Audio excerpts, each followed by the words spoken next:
Hello friends, നമസ്കാരം. നമ്മളുടെ Kerala TV സീരിയലിലേക്ക് എല്ലാവർക്കും സ്വാഗതം. അങ്ങനെ സുമിത്രയാണെന്നുണ്ടെങ്കിൽ വലിയ നിർണായക തെളിവൊക്കെ കയ്യിൽ പിടിച്ച് അപ്പുവിനെ കാണിച്ചു കൊടുത്തപ്പോൾ അപ്പു പറഞ്ഞത് ഇത് എത്രയും പെട്ടെന്ന് പൂജയെ കാണിക്കണം. പൂജയെ കാണിച്ചില്ല എന്നുണ്ടെങ്കിൽ ശരിയാവില്ല എന്നുള്ളതാണ്. പക്ഷേ അതൊന്നും കാണിക്കാനുള്ള സമയമായില്ലെന്നും കുറച്ചുകൂടി തെളിവുകൾ തനിക്ക് വേണമെന്നും പറഞ്ഞുകൊണ്ട് പുള്ളിക്കാരി അങ്ങനെ അങ്ങ് നിൽക്കുക. എന്തായാലും ആ ഒരു സെറ്റപ്പും കാര്യങ്ങളും ഇതൊക്കെ എങ്ങനെ അങ്ങ് കഴിഞ്ഞു. ഇതെല്ലാം കഴിഞ്ഞതിന് ശേഷം പിന്നീടാണെന്നുണ്ടെങ്കിൽ കാണിക്കുന്നതോ നമ്മുടെ പ്രതീഷ് ഇങ്ങനെ വണ്ടി ഓടിച്ചു വരുന്നു. ആ സമയത്ത് സ്വരമോളയും അതുപോലെ നമ്മുടെ അനന്യയും കാണുന്നു. അവരെ വണ്ടിയിൽ കയറ്റാൻ ശ്രമിച്ചപ്പോൾ അനന്യയാണെങ്കിൽ വണ്ടിയിൽ കയറാൻ കൂട്ടാക്കുന്നില്ല. പിന്നെ ആണെങ്കിൽ ഭയങ്കരമായിട്ട് ഇങ്ങനെ പ്രതീഷിനോട് ഒരു അകൽച്ച പാലിച്ച് സംസാരിക്കുന്നു. അപ്പോൾ ഇതൊക്കെ കണ്ടപ്പോൾ സ്വരമോൾക്കാകെ സങ്കടം. സ്വരമോള് എന്നിട്ട് ഇങ്ങനെ ചെകുത്താനും കടലിനും നടുവിൽ എന്നുള്ള രീതിയിൽ ഇങ്ങനെ നിൽക്കുക.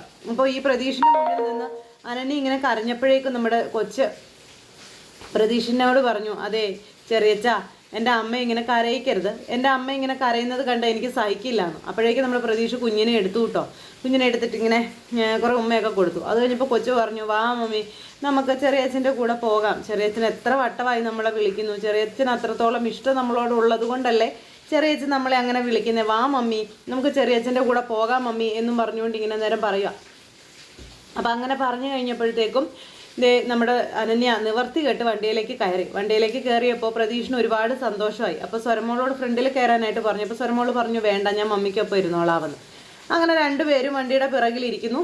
അങ്ങനെ ഇവർ ഇങ്ങനെ പോകുന്ന സമയത്ത് കൊച്ചിങ്ങനെ അനന്യയോട് ചോദിച്ചു, മമ്മി എന്തിനാ ചെറിയച്ഛനോട് ഇത്രയ്ക്ക് ദേഷ്യം കാണിക്കുന്നേ, അല്ലെങ്കിൽ ചെറിയച്ഛനോട് മമ്മിക്ക് എന്താ ഇത്ര ദേഷ്യം, ചെറിയച്ഛൻ എന്താ മമ്മിയോട് ചെയ്തേ എന്നൊക്കെ ഇങ്ങനെ ചോദിക്കുക കേട്ടോ. അപ്പോൾ ചെറിയച്ഛൻ ഒത്തിരി കാലമായല്ലോ നമ്മൾ കണ്ടിട്ട്, ചെറിയച്ഛൻ ഇത്രയും നാളും എവിടെയായിരുന്നു, ഇതൊക്കെ കൊച്ചിങ്ങനെ ചോദിക്കുന്നു. അപ്പോൾ പരിചയം കൂടുതലാകുന്നതിനനുസരിച്ച് കൊച്ചു കാര്യങ്ങളെല്ലാം അന്വേഷിച്ച് തുടങ്ങും. ആ ഒരു പേടി നമ്മുടെ അനന്യയ്ക്ക് അങ്ങനെ തന്നെ ഉണ്ട്. അങ്ങനെ അന്വേഷിച്ച് കാര്യങ്ങളിലേക്ക്, അതായത് സത്യങ്ങളിലേക്ക് എത്തും എന്നുള്ള ഒരു ഇതാണ് നമ്മുടെ പ്രതീക്ഷനും ഉള്ളത്. അങ്ങനെ കൊച്ചി ഇത് ചോദിച്ചു കഴിഞ്ഞപ്പോൾ പ്രതീഷിൻ്റെ മുഖം വല്ലാതെയായി. ആ സമയത്ത് നമ്മുടെ അനന്യ പറഞ്ഞു, അതൊക്കെ മോളോട് പിന്നീട് പറഞ്ഞു തരാട്ടോ, ഇപ്പോൾ പറഞ്ഞു തരാനുള്ള സമയമായില്ല എന്നും പറഞ്ഞു. അങ്ങനെ ഇവർ പോണു. പിന്നെ കൊച്ചിന് ഐസ്ക്രീം വേണമെന്ന് പറഞ്ഞു. പ്രതീക്ഷ ഐസ്ക്രീം മേടിച്ചു കൊടുക്കുന്നു. അങ്ങനെ ആ ഒരു അവർ തമ്മിലുള്ള ബന്ധം, ആ ഒരു അകൽച്ച അതൊക്കെ കുറഞ്ഞു വരിക. ഈ സമയത്താണ് നമ്മുടെ സുമിത്ര രോഹിത് കൊടുത്ത ആ ഒരു ഡയറിയുമായിട്ട് നേരെ രഞ്ജിതയുടെ വീട്ടിലേക്ക് ചെന്ന് കയറുന്നത്. അപ്പം എങ്ങനെയെങ്കിലും സുമിത്രയുടെ മനസ്സിലൊരു നല്ല പേര് അല്ലെങ്കിൽ ഒരു നല്ല വ്യക്തിത്വം ഉണ്ടാക്കിയെടുക്കണമെന്ന് പങ്കജിനോട് പറഞ്ഞ് പങ്കജിനെ കുറേ കാര്യങ്ങളൊക്കെ പറഞ്ഞ് ഏൽപ്പിച്ച് സുമിത്രയ്ക്ക് അരികിലേക്ക് പറഞ്ഞു വിട്ടതേ ഉണ്ടായിരുന്നുള്ളൂ രഞ്ജിത. അതിനോടകം തന്നെ നമ്മുടെ സുമിത്ര ഈ പറയുന്ന രഞ്ജിതയുടെ വീട്ടിലേക്ക് വന്നു. രഞ്ജിതയുടെ വീട്ടിലേക്ക് വന്നപ്പം ഭയങ്കര സ്നേഹപ്രകടനങ്ങളും കാര്യങ്ങളും. ആരാ ഇത്, സുമിത്രയെ കയറി വാ, താനെന്താ വന്ന വഴി അവിടെ തന്നെ നിൽക്കുന്ന, കയറി വരാനൊക്കെ പറഞ്ഞു. അപ്പോൾ സുമിത്ര അകത്തേക്ക് കയറി ചെന്നു. സുമിത്രയ്ക്ക് എന്താ കുടിക്കാൻ എടുക്കണ്ടേന്നൊക്കെ ചോദിച്ചു ഭയങ്കര അടുപ്പം കാണിക്കുക. അപ്പോൾ എനിക്ക് തൽക്കാലം കുടിക്കാനൊന്നും വേണ്ട എന്ന് സുമിത്ര എന്നിട്ട് രഞ്ജിതയോട് പറഞ്ഞ് അങ്ങനെ ഇവർ വർത്തമാനം പറഞ്ഞുകൊണ്ടിരിക്കുന്ന കൂട്ടത്തിൽ നിൻ്റെ അടവും നിൻ്റെ അഭിനയവും ഒന്നും എൻ്റെ അടുത്ത് വേണ്ട, നിന്നോടൊരു കാര്യം പറയാനായിട്ടാണ് ഞാൻ വന്നത്. നീ പൂജയെ വെറുതെ വിടണം. പൂജയെ നീ നിൻ്റെ വരുതിയിലാക്കാനായിട്ട് ശ്രമിക്കുകയാണെന്നുള്ള കാര്യം എനിക്ക് നല്ല വ്യക്തമായിട്ട് അറിയാം. നീ അതിൽ നിന്ന് പിന്മാറണമെന്നൊക്കെ പറഞ്ഞപ്പോൾ സുമിത്ര, നീ എന്നെ തെറ്റിദ്ധരിച്ചിരിക്കുക. ഞാൻ പൂജയെ ഒരിക്കലും എൻ്റെ വശത്തേക്ക് ആക്കിയെടുക്കാനായിട്ട് ശ്രമിച്ചിട്ടില്ലെന്ന് പറഞ്ഞപ്പോൾ രഞ്ജിതെ, നീ എൻ്റെ മുന്നിൽ ചുമ്മാ അഭിനയിക്കരുതെന്നുള്ള കാര്യം സുമിത്ര പറഞ്ഞു. എന്നിട്ട് ഇവർ തമ്മിൽ ഈ കാര്യം പറഞ്ഞുകൊണ്ടിരിക്കുമ്പോൾ നീ എത്രയൊക്കെ നല്ല പിള്ള ചമഞ്ഞാലും നീ ആരാണെന്നും നീ എന്താണെന്നും നിൻ്റെ സ്വഭാവം എന്താണെന്നും നീ എങ്ങനെയാണ് ഇവിടം വരെ എത്തിയതെന്നും എനിക്ക് നന്നായിട്ട് അറിയാം. ഇത് നീ കണ്ടോ, ഇത് രോഹിത് എഴുതിയ ഒരു ഡയറിയാണെന്നും ആ ഡയറിയിൽ എല്ലാ സത്യങ്ങളും ഉണ്ടെന്നും പറഞ്ഞ് ഈ ഡയറി അങ്ങ് കാണിച്ചു കൊടുക്കുക. അപ്പോൾ സുമിത്ര ഈ ഡയറി കാണിച്ചു കൊടുത്തപ്പോഴേക്കും രഞ്ജിതയുടെ പോയി മുഖം മുഴുവൻ പൊളിഞ്ഞല്ലോ. ഇനിയും അഭിനയിച്ച് തകർത്തിട്ട് കാര്യമൊന്നുമില്ലെന്ന് രഞ്ജിതയ്ക്ക് മനസ്സിലായി. അപ്പോൾ രഞ്ജിത പറഞ്ഞു, ഓഹോ അപ്പോൾ തെളിവുകളൊക്കെ ശേഖരിച്ചാണോ നിൻ്റെ വരവ്?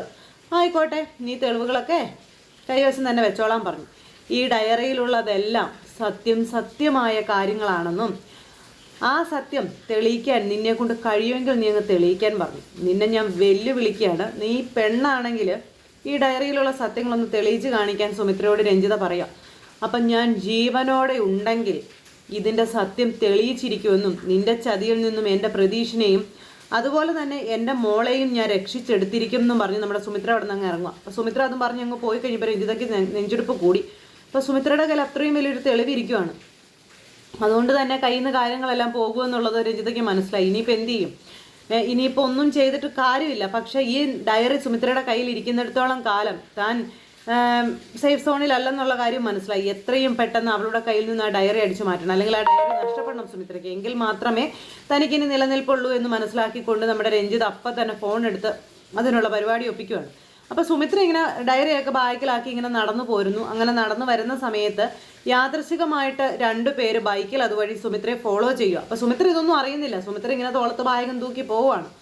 അങ്ങനെ സുമിത്ര റോഡിലൂടെ നടന്നു പോകും. ഈ ബൈക്കിൽ വന്ന 2 പേര് സുമിത്രയുടെ കയ്യിലുണ്ടായിരുന്ന ആ ബാഗ് തട്ടിപ്പറിച്ചുകൊണ്ട് അങ്ങ് പോണു. അപ്പോൾ സുമിത്രയുടെ കയ്യിൽ ബാഗ് തട്ടിപ്പറിച്ചത് ബൈക്കിൽ വന്നതായതുകൊണ്ട് സുമിത്രയ്ക്ക് ഒന്നും ചെയ്യാൻ പറ്റില്ല. അതും അപ്രതീക്ഷിതമായിട്ട് പുറകിൽ നിന്ന് വന്ന് മേടിച്ചുകൊണ്ട് തട്ടിപ്പറിച്ചുകൊണ്ട് പോവുകയോ ചെയ്ത.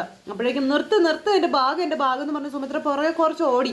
പക്ഷെ അപ്പോഴേക്കും അവന്മാർ കാര്യം കണ്ട് അവന്മാരങ്ങ് പോയി ഡയറിയുമായിട്ട്. അപ്പോൾ ഈ രഞ്ജിതയുടെ വീട്ടിൽ പോയി വിളിച്ചതെല്ലാം വെറുതെ ആയിപ്പോയി എന്നുള്ളത് സുമിത്രയ്ക്ക് മനസ്സിലായി. പക്ഷേ അതിലും എവിടെയെങ്കിലും എന്തെങ്കിലുമൊക്കെ ഒരു ട്വിസ്റ്റ് ഉണ്ടാവും. അത് 100% ഉറപ്പായ കാര്യമാണ്. അങ്ങനെ വെറുതെ ഒന്നും ഒരാൾക്ക് ചുമ്മാ അങ്ങ് എറിഞ്ഞിട്ട് കൊടുക്കാൻ നമ്മുടെ സുമിത്ര തയ്യാറാകുമോ? ഇല്ല. അങ്ങനെ ഉണ്ടെന്ന് നമുക്ക് പ്രതീക്ഷിക്കാം. എന്തായാലും സുമിത്രയുടെ കയ്യിൽ നിന്ന് അത് കൊണ്ടുപോയി. അപ്പം തന്നെ രഞ്ജിതയുടെ ഫോണിലേക്ക് കോൾ വന്നു, സാധനം കൈ കിട്ടിയിട്ടുണ്ട് എന്നുള്ളതും പറഞ്ഞു.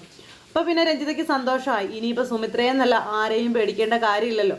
ഇനിയിപ്പോൾ തൻ്റെ വർക്ക് നല്ല ഭംഗിയായിട്ട് തന്നെ തുടങ്ങാമെന്ന് രഞ്ജിത അങ്ങ് ഉറപ്പിക്കുന്നു. എന്തായാലും ആ ഒരു സംസാരവും കാര്യങ്ങളും ഇതെല്ലാം കഴിഞ്ഞ് രഞ്ജിത ഫോൺ അങ്ങ് കട്ട് ചെയ്തപ്പോൾ ഇന്ന സ്ഥലത്ത് ഇന്ന സമയത്ത് ഇന്നത് സാധനം കൊണ്ടുവന്നാൽ മതിയെന്ന് പറഞ്ഞുകൊണ്ട് രഞ്ജിത എങ്ങനെ പറയാം. സുമിത്ര എന്നിട്ട് ഇങ്ങനെ ആകെ നിസ്സഹായതയോട് കൂടി ഇങ്ങനെ പെരുവഴിയിൽ നിൽക്കുക കേട്ടോ. ഇതേ സമയത്ത് വീട്ടിൽ സ്വരമോളും അതുപോലെ അനന്യയും പ്രതീഷും കൂടെ എത്തി. അത് കഴിഞ്ഞപ്പോൾ സ്വരമോളാണെങ്കിൽ പ്രതീഷിനോട് ഭയങ്കര അടുപ്പവും കാര്യങ്ങളൊക്കെയാണ് കാണിക്കുന്നത്. ഇത് കാണുന്തോറും നമ്മുടെ അനന്യയ്ക്ക് ടെൻഷൻ ആയിക്കൊണ്ടേയിരിക്കുന്നു. അനന്യ എന്നിട്ട് എന്ത് ചെയ്തു? അനന്യ എന്നിട്ട് ഇങ്ങനെ ആകെ വിഷമിച്ച് അങ്ങനെ ഇരിക്കുന്നു. ഈ സമയത്താണെന്നുണ്ടെങ്കിൽ നമ്മുടെ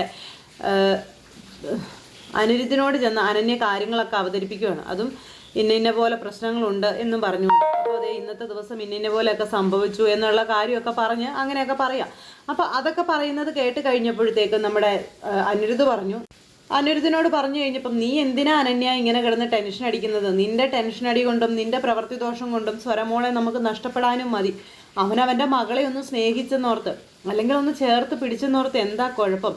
അങ്ങനെ സ്വരമോൾ അവനോട് അടുത്ത് ഇടപഴകുമ്പോൾ അവൻ്റെ സ്വഭാവം മാറി അവൻ പഴയതുപോലെ ആയാലോ? നീ എന്താ അത് മനസ്സിലാക്കാത്തതെന്നും ചോദിച്ചുകൊണ്ട് അനന്യയോട് അനിരുദ്ധ് ഇങ്ങനെ പറയുമ്പം അതൊന്നും കേൾക്കാൻ അനന്യ തയ്യാറല്ല. കൊച്ചിന് നഷ്ടപ്പെട്ടു പോകും, സ്വരമോളെ തനിക്ക് നഷ്ടപ്പെടുത്തി കളയാൻ താൻ തയ്യാറല്ല എന്ന് മാത്രമാണ് ഇപ്പോഴും അപ്പോഴും എപ്പോഴും ഈ പറയണം നമ്മുടെ പുള്ളിക്കാരി പറയണേ. അപ്പോൾ അതൊക്കെ കേട്ട് കഴിഞ്ഞപ്പോഴത്തേക്കും ഭയങ്കരമായിട്ടുള്ളൊരു വിഷമവും കാര്യങ്ങളുമായിട്ട് അനിരുദ്ധ് ഇങ്ങനെ നിൽക്കുന്നു. കാരണം അമ്പിനും വില്ലിനും ഭാര്യ അടുക്കുന്നില്ല. പ്രതീക്ഷ ആണെന്നുണ്ടെങ്കിലും ദേഷ്യം കൂടി എന്തെങ്കിലും അവിവേകം ചെയ്തു പോയിട്ടുണ്ടെങ്കിൽ അവർക്ക് ആ കുഞ്ഞിനെ നഷ്ടപ്പെടും. അതിൻ്റെ എല്ലാം നടുവിൽ കിടന്നിപ്പോൾ വട്ടം ചുറ്റും നമ്മുടെ അനിരുദ്ധാണ്. അപ്പോൾ എന്തായാലും അനിരുദ്ധ് ഇങ്ങനെ ഒരു ഇതിൽ കിടന്ന് കഷ്ടപ്പെട്ടുകൊണ്ടിരിക്കുന്ന സമയത്ത് എടുത്തിയാട്ടം കാണിച്ച് സുമിത്രയാണെങ്കിൽ ആ വലിയൊരു തെളിവും നശിപ്പിച്ചു. പക്ഷേ ഇതിനകത്ത് ഇനി എന്താണ് നടക്കാൻ പോകുന്നതെന്നുള്ളത് കാത്തിരുന്ന് കാണാം. എല്ലാവർക്കും നല്ലൊരു ദിവസം ആശംസിക്കുകയാണ്. എല്ലാവരുടെയും സപ്പോർട്ടിനും സ്നേഹത്തിനും 1000 നന്ദി അറിയിക്കുന്നു. സൂപ്പർ ഹിറ്റ് കഥയുമേ കാണുന്നത് വരെ എല്ലാവർക്കും നന്ദി. See again. Take care. Bye by.